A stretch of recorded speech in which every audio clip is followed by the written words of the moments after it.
Melihat keadaan masyarakat Indonesia saat ini, bisa dibanggakan dengan berbagai prestasi dan instrumen yang ada. Kita dikenal di dunia sebagai negara demokrasi dan berbangsa karena kita telah sukses menyelenggarakan pemilihan umum yang dimana dipilih langsung oleh rakyat. Untuk memberantas korupsi, kita juga sudah memiliki KPK. Dan untuk mengatur penyelenggaraan pendidikan, kita juga sudah memiliki undang-undang. Begitu juga dalam rangka menjaga keimanan dan ketakwaan masyarakat, setiap hari Jumat, Minggu, atau hari-hari lain, menurut kepercayaan masing-masing selalu ada liturgi. Dan masih banyak alat lain untuk mengatur kehidupan sosial bangsa dan negara.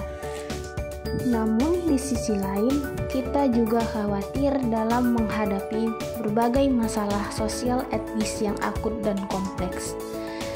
Misalnya maraknya kriminalitas dan tawuran antar remaja atau pelajar, pilkada yang berakhir dengan kekerasan, demonstrasi yang sering berakhir dengan konflik, moral korupsi, dan sebagainya. Hal tersebut merupakan contoh bahwa sebagian masyarakat kita terlanda akan tragedi akhlak. Maka dari itu, pemerintah mencanangkan dan melaksanakan pendidikan berbasis budaya dan karakter bangsa, tanpa terkecuali untuk pembelajaran IPS. IPS merupakan pelajaran yang cukup komprehensif, di mana menjadi salah satu instrumen untuk memecahkan masalah sosio kebangsaan di Indonesia sesuai dengan kadar kemampuan dan tingkat perkembangan peserta didik. Sebagai mata pelajaran di sekolah, mestinya IPS lebih bersifat edukatif ketimbang akademis. Diharapkan pembelajaran IPS dapat melatih peserta didik untuk mengembangkan kemampuan dan keterampilan seperti berkomunikasi, beradaptasi, bersinergi, bekerja sama, bahkan berkompetisi sesuai dengan adab dan norma-norma yang ada. Juga diharapkan siswa dapat menghargai dan merasa bangga terhadap warisan budaya dan peninggalan sejarah bangsa, serta mengembangkan dan menerapkan nilai-nilai budi pekerti luhur dan memiliki kebanggaan nasional dan ikut mempertahankan jati diri bangsa.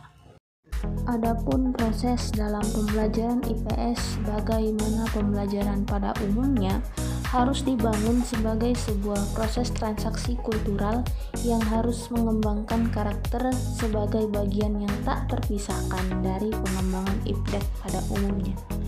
Pelaksanaan pendidikan saat ini yang lebih didominasi oleh praktik pendidikan di tingkat individual yang cenderung kognitif intelektual perlu diarahkan kembali sebagai wahana pengembangan pendidikan karakter bangsa sebagai proses pembangunan kecerdasan, akhlak, dan kepribadian peserta didik secara utuh sesuai dengan tujuan pendidikan nasional.